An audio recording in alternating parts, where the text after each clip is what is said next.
different crops, different classifications of different plants also fit that biological functional group. And you need to be familiar with an ideal diversity system or planned rotation will have as many of the functional plant groups as possible, okay?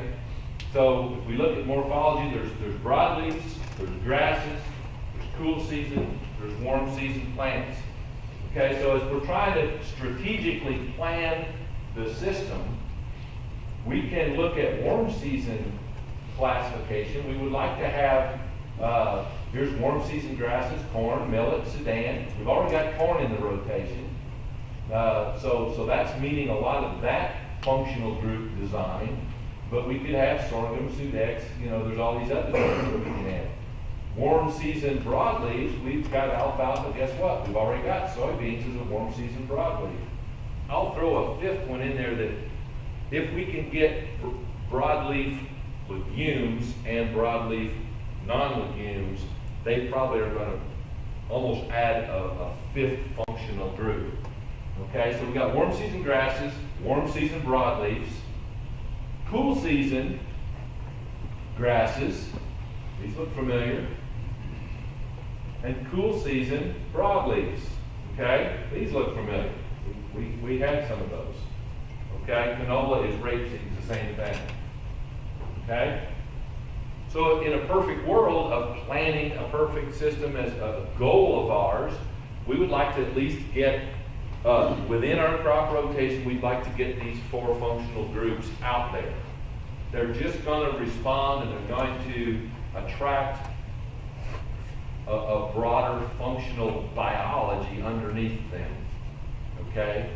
And I know that we can't always in every year, but as we work through our 2-year crop rotation with cover crops, when possible, why I almost always will throw the rapeseed in with the cereal rye, because I can almost always get both of them to come up, and I've met both of my cool season functional groups because I've already got my warm season functional groups, corn and soybeans. So I've got my 4 functional groups within a single rotation. Not that I'd like to have them more often, but as a minimum, I try to get that done as far as planning the overall system. Okay?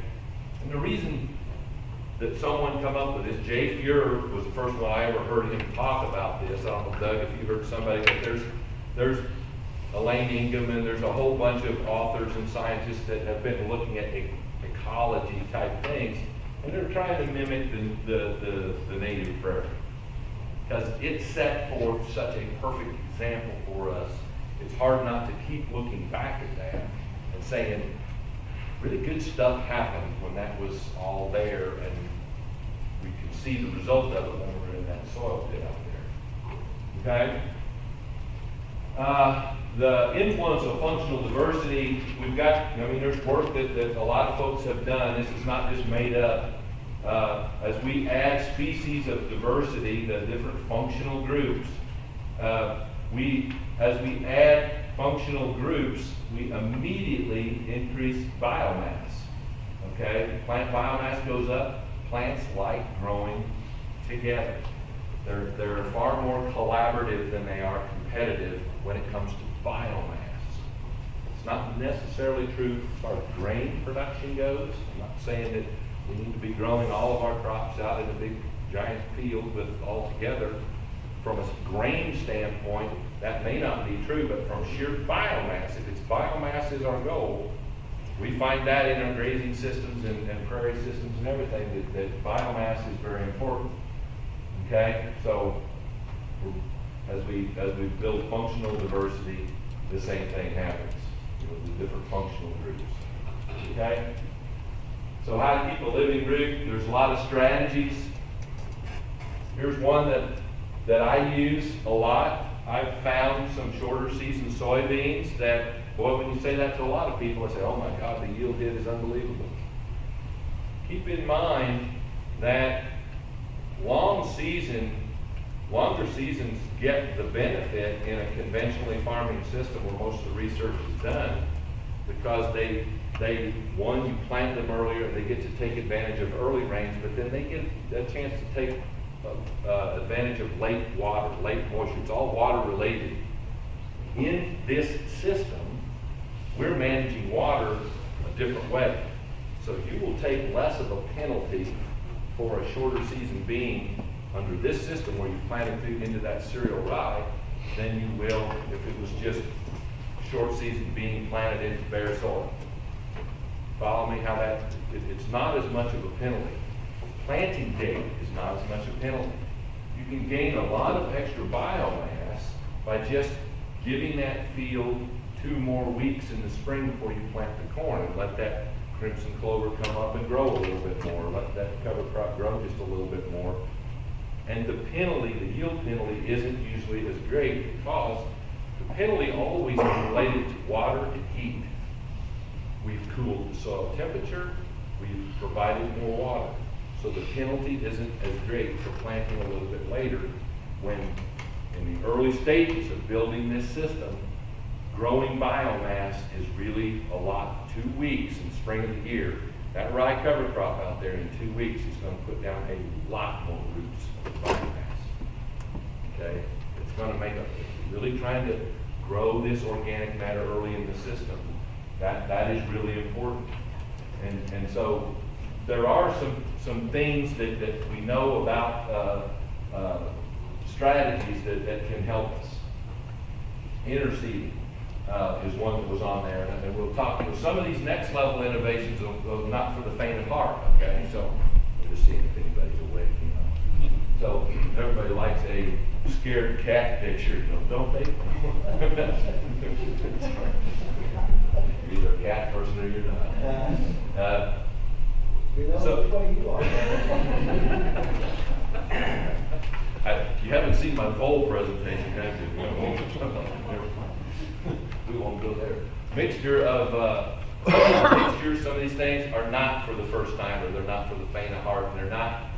Please don't plan a train wreck.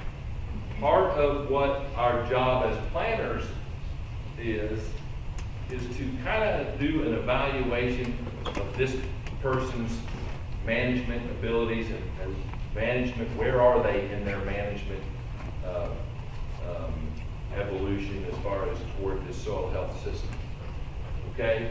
Our first job is to do no harm.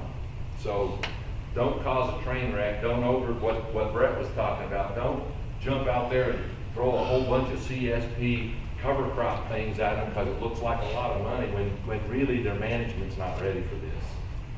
Okay? So, but as comfort level grows, this is the next level that is possibly very profound. We have guidance equipment that can allow us to plant different species. We'll see this Friday down at Junior Upton's, where he's seeded, strategically seeded crops that winter kill that becomes kind of a biological strip till. When those radishes die, that's a really warm, dry spot. In between, we're going to let the legumes grow a little longer. We're going to let some of the grasses grow a little longer, get more biomass, and then burn them down afterwards. Okay, so that's some of the things that are really kind of forward. They're out there, but we have technological possibilities with auto-steer and guidance and equipment. We can get this done when we really decide we want to. Okay, this is some of the interseeding stuff. Don't let who's the crop? We've got several crop insurance people in here. This is just for experimental purposes only. Okay? Just gotta have a conservation plan. You gotta have a conservation plan that shows that it's there, but we've got some folks having they're kind of quiet about it, but there's some really good results happening here. Where we're interseeding different cover crops at about B5, B6. Okay? So once we decide, I said this earlier, farmers are the most innovative people on the planet. Once we decide that we want to, we'll figure out a lot of this stuff and take it to levels that we never even thought was possible. Once we decide that pursuit of this soil health thing is what we want to do, we'll figure out a lot of stuff. Just comment on that, Barry. As cutting edge as that is, if you went back 30, 40 years. That's right. After the last cultivation, it's common practice. Crimson clover, when they laid like cotton, was common. Oh, yeah.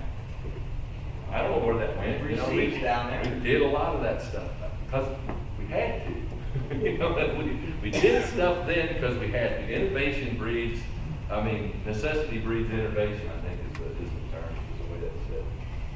All right, I'm going to move pretty quick here to get things wrapped up. We've covered some of these things.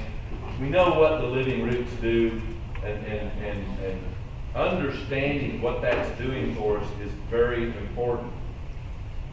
The most important thing possibly here, I hope it's on there, this part where we sequester and redeposit nutrients. That does mean, and I've harped on it 2 or 3 times today, that when we introduce a system like this that's so different than what many of us taught and the principles that we were taught of agronomy and fertility, the first feeders to the trough are the microbes and that cover crop roots. And the early part of management of nutrients, we may need to change the timing of nitrogen application and things like that when we're planting corn into this or planting a crop that needs that soluble nutrient. It's not just the nitrogen. These things also have any plant available soluble nutrient that is mineralized over the winter, and it's there, so it gets it. Okay, so as we kill it, there is a time lag before any of it starts getting released back. This can be a tremendous benefit if you know it's going to happen and you plan for it. It can be a bit of a train wreck if you had no idea that was going to happen. This even happens going from conventional to no-till. When you till a 4% organic matter drummer soil, it's a fertilizer application that we've enjoyed this whole time. We've been mining off organic matter to get it, but we've enjoyed that. The day that we decide to stop doing that is the day that we all of a sudden also didn't apply that early spring fertilizer that was our starter. So when we switch to this system, we've got to adapt our nutrient management to complement it. And that is where more train wrecks happen in trying to get people to adopt no-till or this conservation cropping system. It happens there more than it does any other place because we weren't ready for it. No one really ever focused on the fact that the crop gets over half of its nutrients from the soil, not from the fertilizer. We can't prevent that. Nature won't let that plant not get its bulk of its nutrients from the soil. A lot of the fertilizers that we're doing, we're just replacing for down the road that bank account of soil and feeding the microbes and doing things like that. But it's not like it's all going away. It's being lost. It's part of the system later. Okay? That's a very important planning consideration that we have to be able to describe and plan for with our producers. Soil temperatures are going to change. Do we want warmer soil or colder soil? What's better? Are you talking about April or July? There you go. Cold temperature is our enemy in the spring, right? And is no-till and cover crops always colder in the spring? Tell me whether it's February or May. Yeah. Actually, in April, we've done some tests with a soil thermometer. We stuck it in for our cover crop field with corn stalks, checked the temperature, and we're going right across the ditch to the corn stalks that are untested on the other side and checked it in the cover crop. The corn stalks with cover crop was actually warmer than the corn stalks with no cover crop. Why do you think that is? Biology. I have an ongoing battle with a good friend of mine, Eileen Klodivko, that's a soil physicist there at Purdue University, and she says, "You're crazy. You can't tell them that this system's going to have the warmer soil. That's absurd."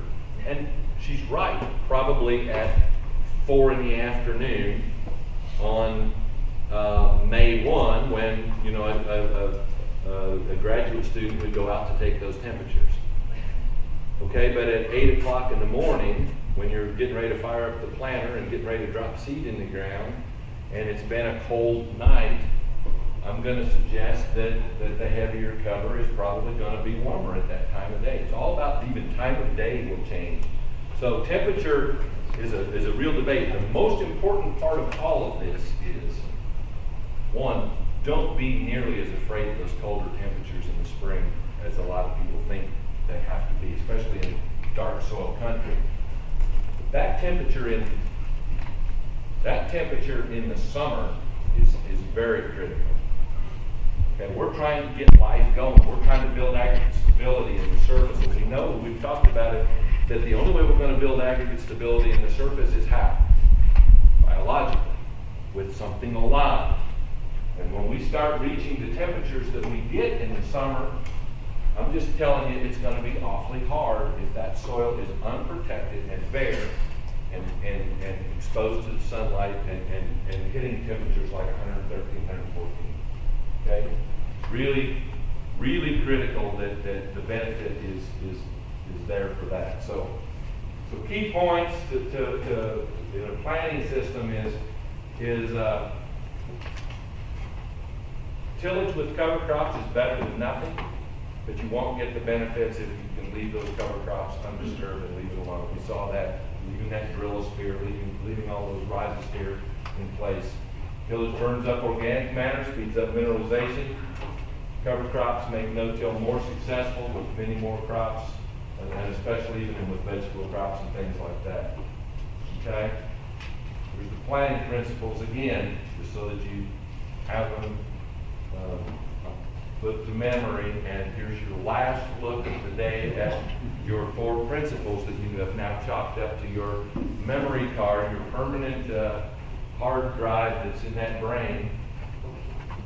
Minimize disturbance, maximize soil cover, maximize biodiversity, provide continuous living roots. And if you need some additional information, we're going to put a bunch of resources on the drive that Jennifer has set up. If anybody wants that video, come see me afterwards. I've got it on this little stick if you have your computer with you.